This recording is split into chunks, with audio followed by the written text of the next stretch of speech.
최상병 특검법 통과 이후 여당이 불참을 선언하며 22대 국회 개원식마저 불발된 가운데 홍준표 대구시장은 박근혜 탄핵 전야제처럼 흘러가는 정국이 걱정스럽다고 말했습니다.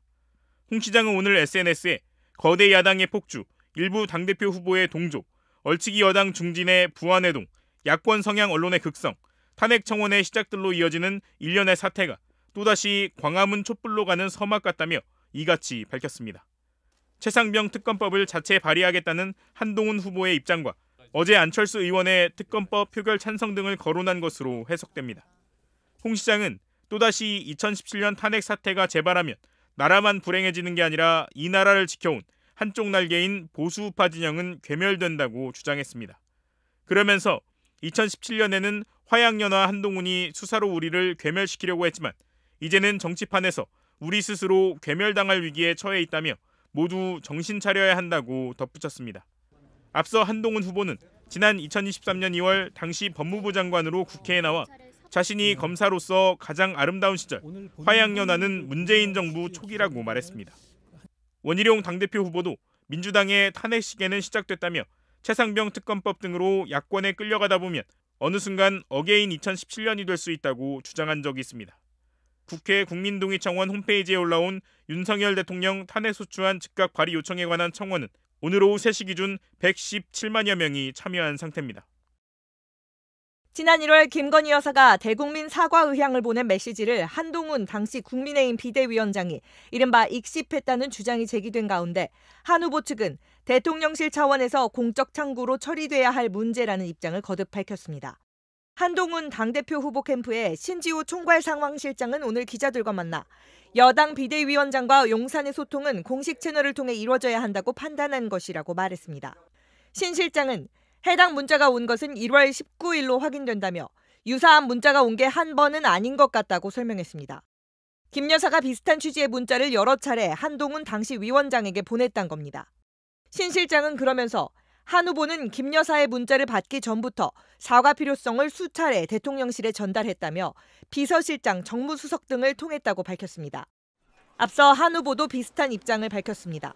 왜 지금 시점에 이런 얘기가 나오는지 좀 의아하고요. 저는 집권당의 비상대책위원장과 영부인이 사적인 방식으로 공적이고 정무적인 논의를 하는 것이 적절하지 않다고 생각합니다. 일각에서는 한 후보와 김건희 여사의 사적 연락 의혹이 이전에도 있었다는 점에서 한 후보의 설명이 의아하다는 반응도 나옵니다.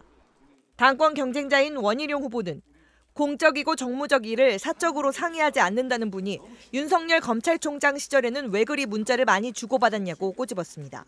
한 후보는 지난 2020년 고발 사주 의혹이 불거진 기간을 전후로 약 3개월간 김 여사와 332건의 카카오톡 대화를 주고받은 사실이 알려졌는데 이에 대해 윤석열 당시 총장과 연락되지 않을 경우에 한해서 한 것이라고 해명한 적이 있습니다.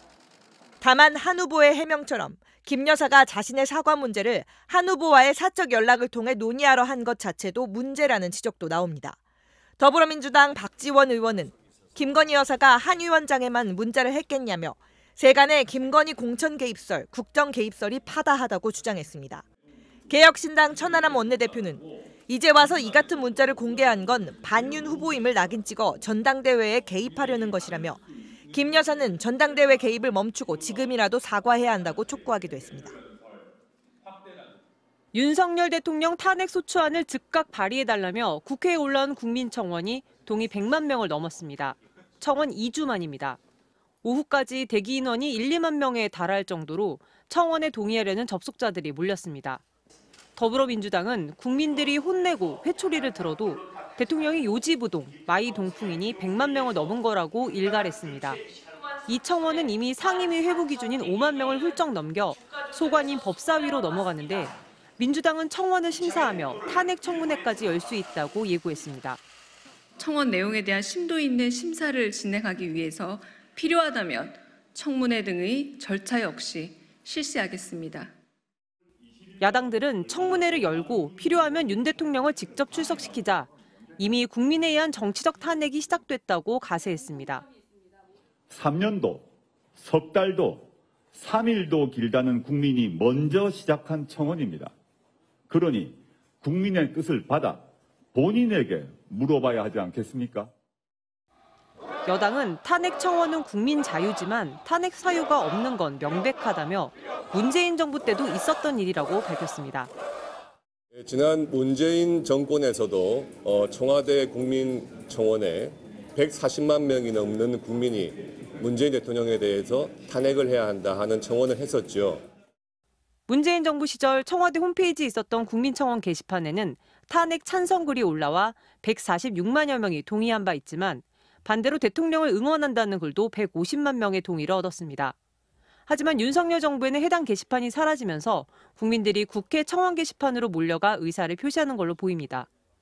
탄핵 청원이 급증하는 데 대해 대통령실 관계자는 명백한 위법 사항이 없다면 탄핵이 가능할 거라고 보진 않는다며 다만 탄핵을 언급하며 국정을 어렵게 만드는 상황을 주시하고 있다고만 말했습니다. MBC 뉴스 조재영입니다.